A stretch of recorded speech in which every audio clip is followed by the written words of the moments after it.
dead ass. And they're like, okay, but then how are we gonna pick who to worship? And Elijah's like, ding, I've got an idea. What if we set up like a little competition of sorts? So, all right, hear me out. Like, you guys build an altar to Baal, okay, and I'll build one to God, and whichever one catches fire, that one's, God. And they're like, yeah, okay, we can get behind that, bet. So they set up their altars, and it's Baal's turn first. And they're all like, oh, great, Baals, come down and set fire. And personally, I like to imagine that Baal was somewhere like, y'all hear something? No, okay. And they're doing their thing, and Elijah, like an absolute savage, is like, you know what? I bet Baal's in the bathroom, guys. I bet he's just taking a nap. For real. He said that, verse 27. So no fire comes from Baal, and then Elijah's all like, okay, my turn. He even douses the thing in water just to prove his point. And he's like, all right, God, do your thing. And God's like, skadoosh. Pew.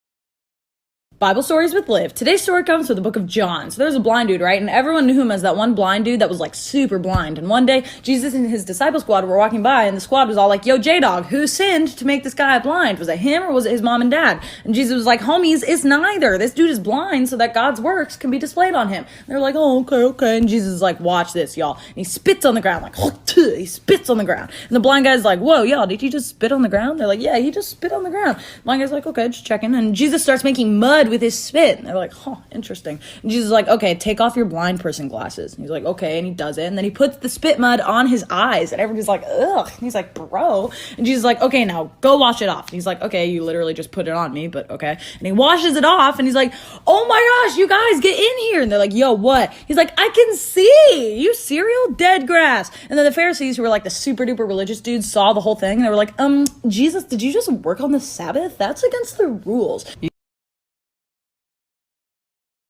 Bible stories with Liv. Today's story comes from the book of 1 Kings. So there's a super wise king named Solomon, right? And one day, two prostitutes come up to him with a question. Let's call them Sandra and Debbie. So Debbie's like, Solomon, listen, okay? Sandra and I both have a baby. And Sandra over here accidentally killed her baby and then swapped it out with mine. Tell her to give me my baby. And Sandra's like, Solomon, she is lying, okay? The living kid is mine and the dead kid is hers. And Debbie's like, no, the living kid is mine and the dead kid is hers. And Solomon's like, it's a sticky situation we got here. All right, tell you what if we just,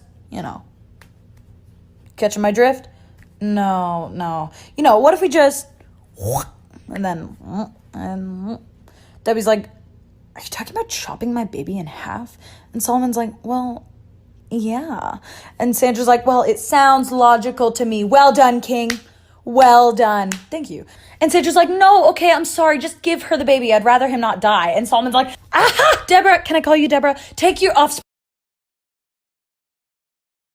Bible stories with Liv. Today's story comes from the book of Genesis. So y'all remember my guy Abraham, right? So one day God's like, yo, Abraham. He's like, what's up, God? And God's like, okay, listen, the cities of Sodom and Gomorrah are super duper evil. And I have decided that I'm gonna destroy them. And Abraham's like, okay, listen, I'm with you on this, except my nephew Lot actually lives there. And he's a good guy. And God's like, yeah, you're right. Well, as it turns out, Lot and his family are actually the only good people in the entire city. So I'll save them because I love you, homie. Aw, stop it. I love you too, G-man. So God sends two angels down to Lot. And the angels are like, Lot, so God sent us to tell you to take your kids, take your wife, because God gonna be destroying everybody up in here. And Lot's like, oh, shoot, yeah, okay. Honey, what? And angels are like, now, bro, time is of the essence. Right, okay, here we go. So Lot and his wife and his daughters leave the city, and God starts raining literal fire on Sodom and Gomorrah. And then the angels are like, oh, guys, one more thing. God told us to tell you to not look back at the city, like, at all. And they're like, yeah, okay, that's cool. And Lot's wife is like, I could take a peek. And so she peeks behind, and she immediately turns into a literal pillar of salt. Lot's like, huh? Bible stories with Liv. Today's story comes from the book of 1 Samuel. So there's a kid named Samuel, right? And he was living with a dude named Eli, kind of like a Tony Stark, Peter Parker father figure type of vibe. So Samuel goes to bed one night, and while Samuel's sleeping, God is like, psst, Samuel. And Samuel gets up and he goes to Eli, and he's like, yeah, Eli, what's up? What do you need? And Eli's like, sorry, what? You called for me. No, I didn't. You didn't? No. Oh, okay, sorry, never mind. So he goes back to bed, and then a second time, God is like, psst, Samuel. Samuel's like, whoa. And he gets up, and he's like, yeah, Eli, what? And Eli's like, what? And Samuel's like, bro, you called for me. No, I didn't. Yeah, you did. No, I didn't. Ugh, okay, my bad. Okay, good night. And he goes back to bed, and then a third time, God is like, psst, Samuel. And Samuel's like, that's it. And he storms into Eli, and he's like, quit playing, my guy. What do you freaking want? And then Eli actually realized that it was God, and he was like, oh, Samuel, you idiot. I'm not calling you. God is calling you. And he's like, oh, yeah, that makes more sense. Yeah, so next time God calls you, be like, what's up, Lord? And then listen. And Samuel's like, what's up, Lord? And then listen. Got it. Thanks. So he goes back to bed, and God's like, psst, Samuel. And Samuel's like, yeah, Lord, what's up? I hear you. And God's like, okay, awesome. Sammy, I need you to tell Eli that I'm going to punish his family. Oh, shoot. Bible stories with Liv. Today's story comes from the book of Luke. So Jesus is telling his disciples that they should love their neighbor. And one of them's like, okay, dumb question, Jesus. Who's my neighbor? Because I live in a condo upstate. And Jesus is like, you know what? I'm going to tell y'all a story, okay? It's a metaphor. They're like, metaphor, facts. Jesus is like, okay, once upon a time, there's a dude traveling through a really sketchy part of town with a little rat-ta-ta-ta action, you know what I'm saying? He actually got mugged and he's just left there to die. I've been left here to die. Oh, no. Oh, yes. But then a priest walks by. Oh, phew. But the priest actually just goes around him. Aw. But then a Levite walks by. Oh, Levites are homies. Yes. But the Levite just goes around him. Oh, rats. But then a Samaritan walks by. Ugh, Samaritans. Important side note. Everybody hated Samaritans. Absolutely despised them. So let's call him, I don't want to name any real people, so let's call him Donald. So the Samaritan Donald walks by and he sees him and he rushes over and he binds up all his wounds and he gives him water. He even puts him up in a really nice hotel. Like no Motel 6 type ish, like a Hampton resort with a continental breakfast. And then he says to the hotel manager, take care of my guy. Whatever you need, just do it and I'll pay for it. And the manager's like, bet. Bible stories with Liv. Today's story comes from the book of Jonah. So my boy Jonah was a prophet. And one day God was all like, yo, Brona. He was like, what's up, G? God's like, you know that evil city Nineveh? He's like, oh, yeah, I know them. They suck. And God's like, yeah, look, I need you to go to them and tell them to repent. And Jonah's like, okay, God, like, I'll totally do that. But on a completely separate note, I'm going to just head out real fast. I got a thing. So good talk. And God's like, are you kidding me? And Jonah runs in the exact opposite direction. He gets on a boat to a city called Tarshish. And while Jonah's napping on this boat, God blows a huge storm onto the sea. And the boat crew is like, Jonah, wake up, ho, start praying. We about to get iced. And Jonah's like, oh, crap. And the crew's like, wait a second. I've got an idea. Let's cast lots to find out whose fault this storm is. By the way, casting lots is like rolling dice and being like, if it's a 5, it's Dave's fault. Aww. So they cast lots and the lot falls on Jonah. Ah, shoot. Okay, look, part 2 of Jonah's story is coming tomorrow. But if you want a sneak peek, you gotta check out the book. It's been out for like 2,000 years. It's really Bible stories with Liv, the story of Jonah, part 2. So they're all freaking out on the ship and the lot falls on Jonah. It's Jonah's fault. There's only one thing to do. And they yeet Jonah into the ocean and the storm stops immediately. And Jonah's floundering around in the water when a massive fish comes and literally swallows Jonah whole. And Jonah is chilling in the belly of this big A fish for 3 days. Talk about time to think. While he's in the fish, he's like, hey, God. And God's like, yeah. And he was like, I was so dumb. If I ever get out of this fish, I'm gonna go straight to Nineveh. And God's like, that's my boy. And the fish is like, and he spits Jonah back onto the land. Ew. And Jonah goes to Nineveh and he's like, Nineveh, you evil dudes, repent from your stupid evil ways or else God will destroy you. And Nineveh's like, okay. And they all repent and they turn their ish around. And God's like, yeah, get it to it. I won't destroy you. I'm gonna give you another chance. Another one. And Jonah's pissed. He's like, God, are you dead grass, dead cereal right now? They were so horrible and evil and they deserve to be punished. And God's basically like, listen, Brona, I'm the God of second chances. I give you a second chance. I'm gonna give them one too. And Jonah's like, oh, shoot, yeah. Bible stories with Liv. Today's story comes from the book of Genesis. So there's a super old blind dude named Isaac, and he and his wife Becky have 2 twins named Jacob and Esau. So one day Isaac is like, Esau, since you're the oldest and I'm gonna die soon, I need to give you an important blessing. But first, go make me an absolutely delish meal. And Esau's like, bet. But mom Becky was eavesdropping, and she goes into Jacob and she's like, Jacob, you deserve the blessing, son. Let's trick your dad into giving it to you. And Jacob's like, silly mom, tricks are for kids. Yeah, sorry, okay, yeah, I'll do it. But mom, Esau is so hairy and I'm baby smooth. Won't dad feel me and know that I'm not Esau? And Becky's like, let's put some goat skin on you. And Jacob's like, hell yeah, mom. So Becky preps the delish meal and Jacob puts on some goat skins and he goes into Isaac and he's like, hey dad, it's your son Esau, ready for the blessing. And Isaac's like, okay, thank you, son, but let me touch you. And Jacob's like, that's weird, but okay. And Isaac feels the goat skin and he's like, who are you really? And Jacob's like, dad, I am Esau. And Isaac's like, wonderful. And then he blesses him. And then Esau comes in ready for the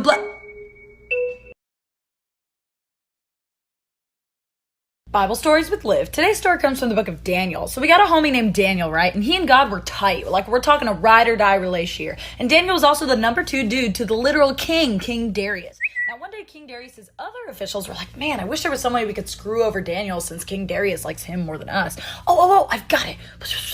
And they come up with a plan. So these officials go to King Darius and they're like, hey, Mr. the King, sir, dude, boss, man. And he's like, what's poppin'? They're like, your most excellency, we think you should pass a new law. Okay. And what would that new law be? Well, your kingliness, we think that you deserve all praise. And so you should make it illegal to worship anyone or anything or any, I don't know, God that isn't you. And King Darius is like, yeah, okay, I like the sound of that. Make it happen. They're like, yes. And they make it a law. Now, Daniel, who loves God, goes to his room and he starts praying, and he prays literally so much, like so much prayer is happening in this room. And the sneaky officials spy on him, and they see him praying, and they go to King Darius. Part 2 is coming, y'all. Get absolutely hyped. Probably tomorrow, but no guarantees. Bible Stories with Liv, the story of Daniel, part 2. So the officials that caught Daniel praying race over to King Darius, and they're like, Mr. the King, Daniel broke the law, no cap. Talk about sus. What? Yeah, we just saw him praying to God, and everyone knows that you can't undo a law. Everyone knows that. Yeah, everyone does know that. Well, shoot, man, that's a major bummer sesh. Okay, well, I guess throw him into the pit of lions. I'll find another number 2. They're like, oh, hells yeah. And they grab him and they chuck him into a pit full of hungry lions. But God's like, alrighty, boys, let's do this. And he sends an angel down to the lion's den with Daniel, and the angel goes skadoosh to the lions so they can't do anything to Daniel. And Daniel's like, this is freaking sick. And he just chills down there with the lions and the angel. The next morning, King Darius comes back and he sees Daniel still alive and hikey vibing. And he's like, whoa, what? And he makes a decree that my kingdom from now on will worship the God of Daniel. Hell yeah. Heaven yeah. My bad. Moral of the story, don't worry about passing the world's vibe check. Pass God's vibe check. Bible Stories with Liv. Today's story comes from the book of Luke. So Jesus is like, what's up, squad? They're like, what's poppin'? J-Dog's like, I finna tell you guys a metaphor story. And they're like, duh. And Jesus is like, once upon a time, there was a dad with 2 sons, Kevin and Dave. And Dave is all like, yo, pops, give us each our share of your property. And dad's like, okay, sons, here you go. And Dave's like, let's go. And he immediately goes and he sells the share away to gamble and get absolutely plastered and basically squanders the entire thing. Then a famine strikes in the land and no one has any food, including Dave, because he threw away his fortune to literally turn up. And he ends up working for a pig farmer and eating with the pigs. Finally, one day, he's like, gosh, I'm so stupid. I need to go back to my dad. And he goes back home. And as soon as his dad sees him, he leaps up and he runs to him and he hugs him. And he's like, Dave, you're back. I can't believe it. And his dad throws him this huge party. But Kevin, on the other hand, was not so joyous. Kevin went to dad and he was like, Dad, are you being dead grass right now? I've been here this whole time. And then you throw a party for Dave, the screw up of the family. And dad's like, Kevin, you don't get it. Dave was lost, but now he's found. That is a reason to celebrate. The end. I don't get it. Ugh. Bible Stories with Liv. Today's story comes from the book of Genesis. So this was way at the beginning of time, and everyone spoke one language. One language was spoken, only one. Hello, good sir. Do you understand me this day? Why, yes, I do. Well, good day. And everyone just vibed with one language, and God was like, yeah. Then these people on earth were like, hold up, wait a minute, I've got an idea. What if we built a tower that was so freaking tall that it reached heaven, and then everyone will be able to see us, and our names will be on billboards everywhere, and everyone will know us and worship us because we're the freaking best. They were all like, bet, let's do it. And so they start building this tower essentially to be God. And God is like, bitch, are you? You gotta be kidding me. And he goes skadoosh to the people. Let's see what happened. Flaggen snart Deloitte pleitoscopen. Gereda. Snart Deloitte pleitoscopen. Blaro se via concimienta. Fladendaro. Gleigenschnu. Ere plajo tomaverit. Fleikenro. Tanto rosca. Jere clavonissimo. And no one knew what anyone else was saying. That's why they call it the Tower of Babel. Because they were all babbling. Do you get it? No? Okay. Well, also, that's why we have a bunch of different languages today. Because forever ago, a bunch of dudes tried to one-up God. Bible Stories with Liv. Today's story is going to be the story of the entire Bible in under a minute. Let's get it. So we open on nothing. Nothing exists except for God. And God goes, pew, and creates everything, and it's good. Humans, part of God's creation, are inherently good, but then they F everything up, and the relationship between God and humans is broken. Time goes on, and God gives humans the law. Basically, how to be perfect for dummies. Spoiler alert, it's impossible to be perfect. Humans keep flipping off God, and God is still faithful and good to them. There are a couple humans called prophets that can speak directly to God and tell people what God says. The prophets say that a dude is going to come that's going to fix God and man's broken relationship. A bunch of years later, enter Jesus. Jesus is a human, but he's also God. He lives a perfect life on earth. He literally does nothing wrong, and humans still sentence him to the death penalty and kill him, taking on what we deserve. But 3 days after he dies, he actually comes back to life, and then a hot minute later, he floats up into the air and disappears, but not before sending the Holy Spirit, who is also God and is meant to personally help humans. The world goes all topsy-turvy, and with the help of the Holy Spirit in the first church, the news of Jesus spreads like wildfire. People were getting killed and tortured for saying this stuff, but they kept telling everyone, and we're still telling people today. Finally, God promises to return to earth again, but this time it's going to be absolutely lit, and all evil will finally be punished for being the absolute worst. The end. Whew. Stories with Liv. The story of Joseph from Genesis, part 1. So we got a homie named Jacob, right? And Jacob has 12 sons. Not 2, not 69, 12. I don't need you to know any of their names except for Joseph, okay? Joseph was daddy's favorite. Like, Jacob totally favored him over the rest. And one day, Jacob was all like, Jill, I have a gift for you, my son. I'm giving you this dope grass coat. Dope grass coat? Dope grass coat. And Joseph's all like, what? And the 11 other brothers are all like, you gotta be kidding me. And then Joseph goes to bed, and the next morning he goes to his brothers, and he's like, bros, I gotta tell you the craziest dream I had last night. And they're all like, ugh. And Joseph's Joseph's all like, okay, listen, we were all sheaves of grain, right? And you guys all bowed to me, and I reigned over you guys as king. Oh, piss off, mate. But you, fine. Joseph goes to sleep again, and the next morning he's like, bros, I had another dream. And they're like, oh, great. And Joseph's like, mom and dad were the sun and the moon, and you guys were 11 stars. And let me guess, you all bowed before me. Yeah. And I reigned over you all as king. Oh, screw you, Joe. And they went off, and they were like, you guys, we should totally kill Joseph. I agree. We should totally commit homicide. Yes. Okay. Part 2 is Bible Stories with Liv, the story of Joseph, part 2. So Joseph's brothers just decided to absolutely ice Joseph, and they were plotting his murder like, you guys, what if we kill him and then we yeet his body into a pit? Genius, God tier, big facts, bro. But one of the brothers named Reuben secretly cared about Joseph, and he didn't want him dead. So Reuben was like, you guys, hear me out. What if we, didn't kill him? And the brothers are like, bro, that's like the whole point though. And Reuben's like, see, I get that, but what if we chuck him into a pit and we leave him for animals to kill him so then we don't have to? And they're like, oh, now you're talking. Nice one, Reuben. Yeah, thanks guys. But secretly, Reuben was planning on going and saving Joseph from the pit after they all left. So the brothers hide out and they see Joseph coming and they jump him and they rip off his coat from dad and they beat him up and then they yeet him into a pit. And then a caravan of Ishmaelites, other random people, it doesn't matter, came by on camels, and the brothers were like, ding, idea, and they sell Joseph to the Ishmaelites so they could get a little dough, a little coin out of their homicide. And isn't that what murder's really all about? Part 3 is coming. Bible Stories with Liv, the story of Joseph, part 3. So the brothers sell Joseph away to the Ishmaelites, and he rides off as their prisoner. And later that night, Reuben goes to save Joseph from the pit, but he's like, what? Where's Joseph? And he rips his clothes and he cries. Meanwhile, the brothers dip Joseph's coat into goat's blood, and they take it to Jacob, and they're like, Dad, Joseph was eaten by wild animals. Isn't that so sad? Dude, shut up. So sad? And Jacob's like, no. And the brothers are like, hell yeah. So the Ishmaelites actually sell him to this Egyptian officer named Potiphar. Hey, Potiphar. Hey. Now, God and Joseph were straight homies, right? And God made it so that everything Joseph did was absolutely bomb. Now, Potiphar saw that God made everything Joseph did absolutely bomb, so he was like, ayo, Joseph, what's crack-a-lackin'? He's like, I'm gonna make you the head of all my household, okay? Now you're in charge of everything. Everything. Sick. So Joseph was in charge of the whole place, and sure enough, everything was absolutely fire, because when the praises go up, the blessings come down. Now, Joseph was a good-looking dude. It was a whole 3-course meal. Joseph puts Noah back to shame. Sorry, Noah. And who noticed that Joseph was one tasty piece of ass? Potiphar's wife. This cannot go well. Bible Stories with Liv, the story of Joseph, part 4. So Joseph is a snack and a half, right? And the wife of Joseph's boss, Potiphar, takes notice of this. And she waltzes up to Joseph one day and she's like, come on, sleep with me, Joseph. And he's like, dude, no. And the next day she's like, just sleep with me. And again, he's like, no, okay? And the next day she's like, sleep with me. And every day he's like, bro, no, I'm not gonna sleep with my boss's wife. That is so messed up. Come on, Joseph, just sleep with me. And she grabs his sweatshirt. What? No, let go of me. She's like, no, let go. No, just have sex with me. And he wiggles out of the sweatshirt and he runs away butt naked. Buck naked? But I don't know. And Potiphar's wife has his sweatshirt in her hand and she quickly devises a cunning plan. She takes his sweatshirt to her husband Potiphar and she's like, Potiphar, yeah, what's up, baby? You know your servant Joseph, the one who you put in charge of like everything? Oh yeah, I love that dude. She's like, he just tried to sleep with me. What? He came into my room and he took off his sweatshirt and he was about to do some nasty stuff to me when I screamed out, no, yes. I screamed out and he ran away, but he left his sweatshirt behind. Potiphar was pissed. How dare my trusted servant try to sleep with my wife? That's my wife. Joseph! Whoa! And Potiphar throws Joseph into jail. Bible Stories with Liv, the story of Joseph, part 5. So Joseph is thrown into prison for something that he didn't do. And while he's in there, 2 other dudes get thrown into prison with him by Pharaoh himself. Pharaoh's cupbearer and Pharaoh's baker. What's up, homies? My name's Joseph. Hey, my name's cupbearer. What's up? I'm baker. So one night in prison, they all go to bed, and then the cupbearer and the baker have the most crazy, vivid dreams. And they wake up, and they're like, bro, I had the most insane dream. Bro, me too. And Joseph's like, homies, I'm totally tight with God, so I can interpret them for you. For real? For real? For real? Bet. So the cupbearer is like, okay, so I dreamt that there was this vine, right? And it had 3 branches, okay? Yeah. And then the branches budded these delicious little grapes, right? And I took the grapes. You took the grapes. I took the grapes and I pressed them into Pharaoh's cup. And then, I woke up.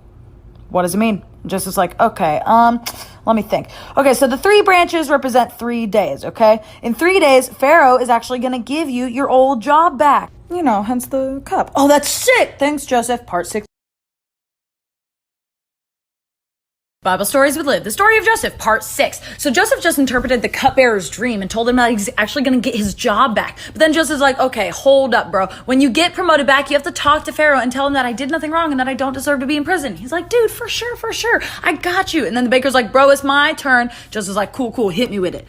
And the baker's like, okay, so I had these 3 cake baskets all balancing on the top of my head. And the top one was for Pharaoh, but there were birds eating out of it. Birds eating out of it. Ew, gross. So what does it mean, Joseph? Hit me.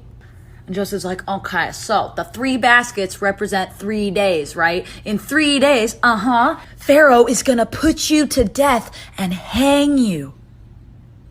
I'm sorry, what? I said what I said. Oh, come on, this is a load of bull crap. So 3 days passed, and everything that Joseph said was gonna happen, happened. The cupbearer got promoted back to his old job, and the baker got, the stanky boot. But the cupbearer didn't remember to tell Pharaoh